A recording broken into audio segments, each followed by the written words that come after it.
Well, hello there, children of YouTube world. Hopefully this finds you doing outstanding. It is Tuesday, March the 1st, in the year 2022. And remember, please subscribe, like the videos if you think they're worthwhile, share them if you think someone else will benefit, and feel free to comment, okay? Here's the question of the day. How much debt is too much debt? We're going to talk a little bit about debt.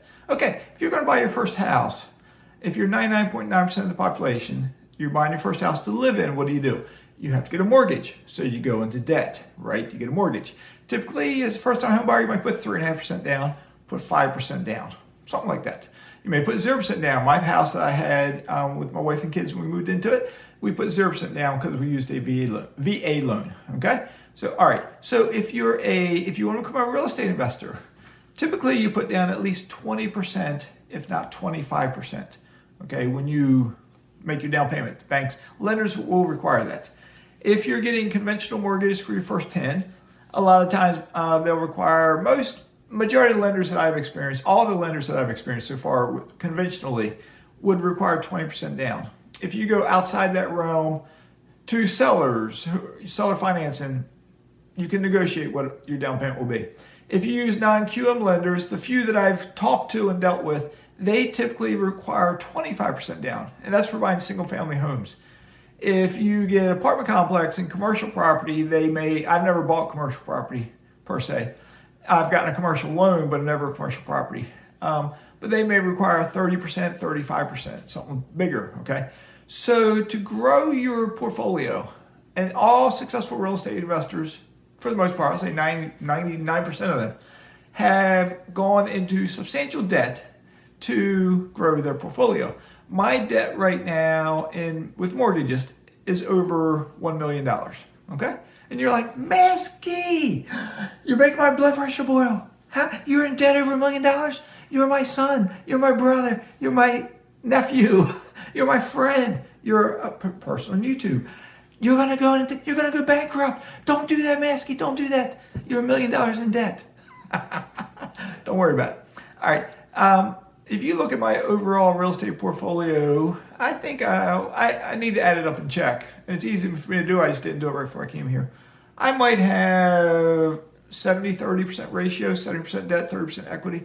I have 3 houses paid for out of pocket, cash.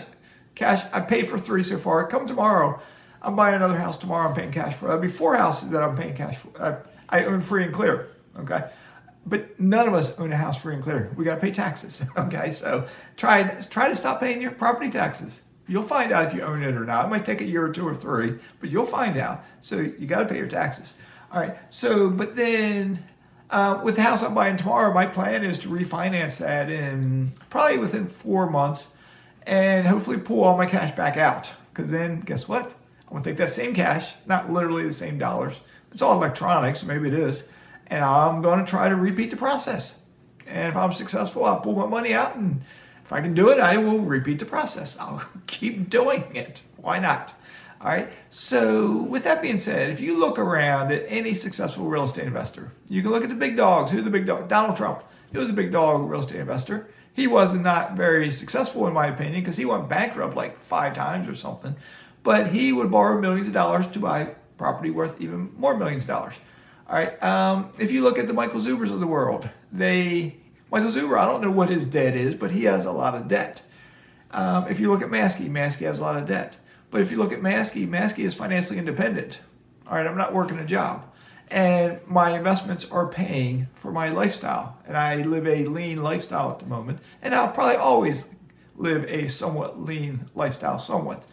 Okay. But let me throw this out. I made a comment a few videos back about a monthly goal of income for me, and I threw it out at the end of the video. I won't make you wait to the end of the video on this, but my goal was to have a positive cash flow income from all my investments, not just my real estate, but all my investments, of $25,000 a month. Okay. Now this leads to another point. Does that sound like a lot to you? Okay. Is that unbelievable? It's like, mazske, $25,000 a month. That's like, what is that? $250,000, $300,000 a year. Be $250,000 a year, I guess. No, I'm sorry. It'd be $300,000 a year. Is that, mazske? That's too high. You can't do that. What's your immediate thought? Okay, if you're not doing that, set a smaller goal, $5,000 a month. Can you get positive cash flow of $5,000 a month? Can you get 10? Can you get 15? Can you get 20? Can you get 25? I was telling the missus just a little bit ago.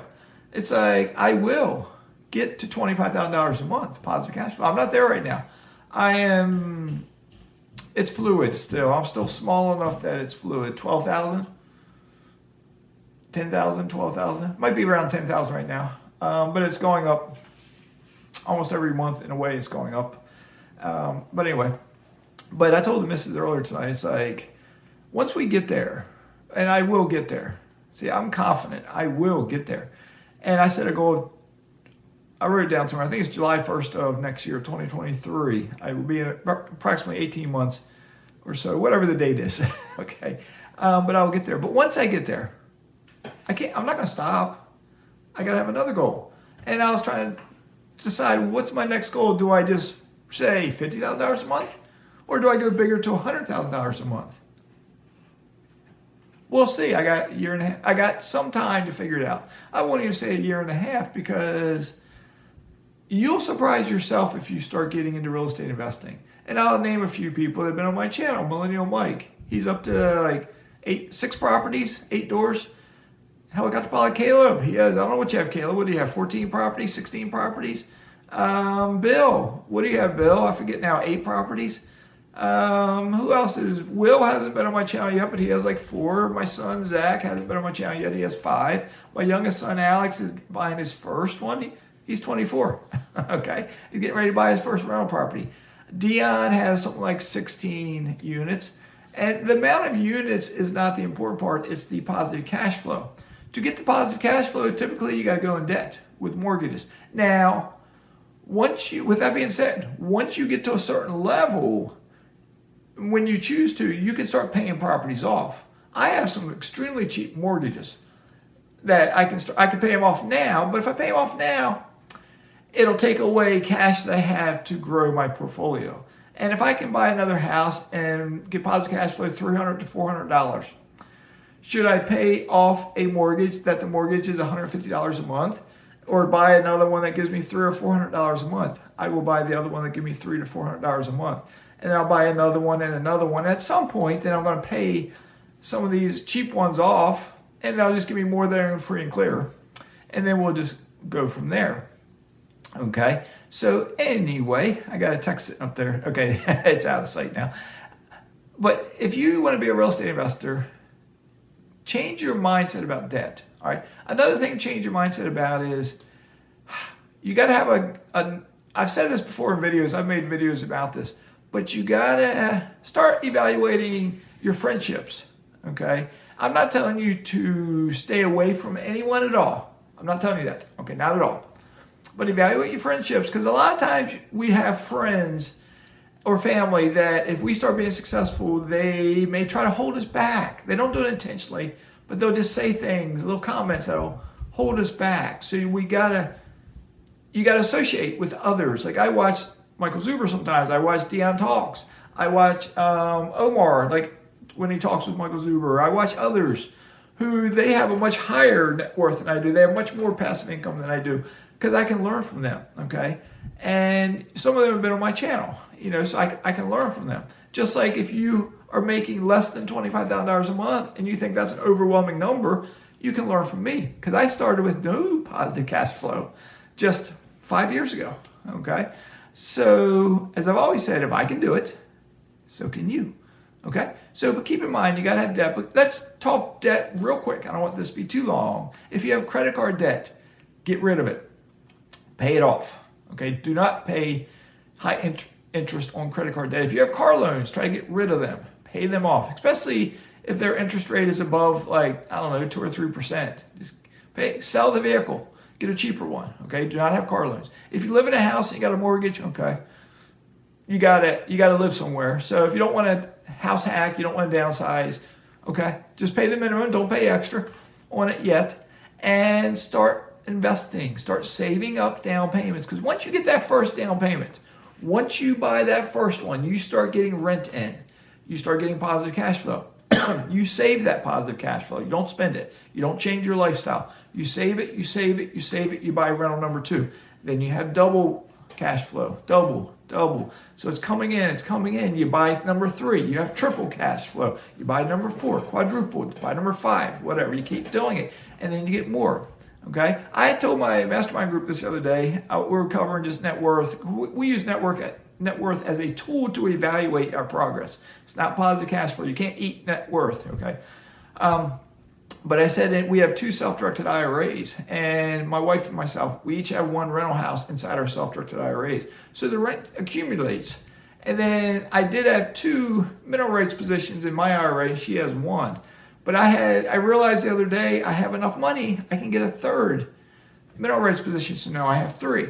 So currently the 2 mineral rights are paying, the rental house is paying, so I got that money coming in. Eventually that 3rd mineral rights acreage, it could take upwards of 6 months, it'll start paying, so there's even more money coming in. And the missus, her rental property and her mineral rights acreage is paying. It'll pick up, we'll get another, probably another mineral rights thing. We'll keep building it. That's in our self-directed IRAs. We're doing the same thing in our personal lives with our rental properties and our investments. Same thing you can do. You start with 1. I think I made a video, don't be intimidated by anything I say, don't be intimidated by me. If you remember, I was 49 when I bought my first rental. So if you're younger than I am, don't be intimidated by anything. If you're older than I am, don't be intimidated. Get your first one. If you get 1 rental house, just 1, it can change your life. Why can it change your life? It changes something up here. You start realizing, oh, I can do this. You start getting a little confidence. You start holding yourself a little different. You're like, oh yeah, I can do this. And then you can buy your 2nd. And you can buy your 3rd. There are those out there, there's other YouTubers that I have been in touch with who tell me they budget, they put money in the S&P 500, their 401k, and they budget, and they tell me they cannot buy a rental house probably for like 12, 15 years. They got the wrong mindset. They have the mindset of frugalness and living cheap. You got to be willing to take a mortgage out to buy a rental house. You can't be scared of it. You cannot be scared of good debt. Be scared of bad debt. If you're taking a car loan, be scared. Run from it. If you have credit card debt, don't run from it. Pay it off and don't get it again. But to take out mortgages to buy rental property, that's good debt. You're putting at least 20% down, maybe 25, maybe higher. You got equity in the property. So even if the markets drop, you probably still have equity. But who cares if the market drops? Rents don't normally go down.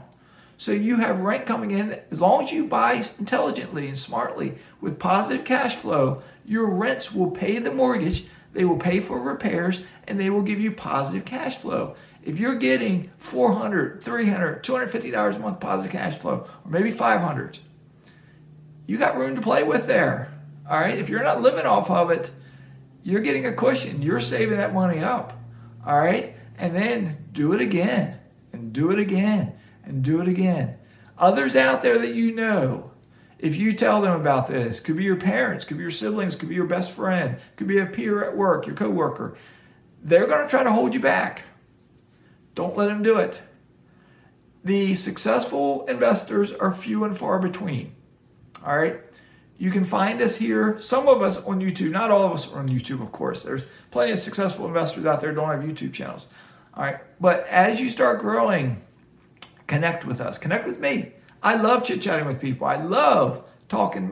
The missus will tell you this. I found an investor in my neighborhood, and I absolutely love talking to him because he's an investor, because they're so few and far between. All right. So reach out to me if you got any questions. All right. And James, I will make a video on covering running the numbers on real estate. Sorry, I got sidetracked today. I'll try to do it the next day or two. All right. Good enough. This is getting long. Had a big lunch today. Ate in a restaurant. I rarely eat in restaurants. So I had lunch in a restaurant, and it was a big one. And it was late. I was hungry because it was a late lunch. I didn't have I spent the day outside up until lunch. And lunch was like 2 o'clock in the afternoon. So busy day. Tomorrow, close on number 24. And from there, you know what that is? airplane taking off. I'm still just on the ground, baby. The wheels are just starting to lift off. All right. So I'm going to keep on flying. Fly high. Try not to crash. Stay safe in all you do. Keep loving life. Hug those you care about. Smile at everyone. Talk investing and find a investing friend. Reach out to me if you got any questions. All right. Good enough. Have a great day. Talk to you tomorrow. Mazske is signing out.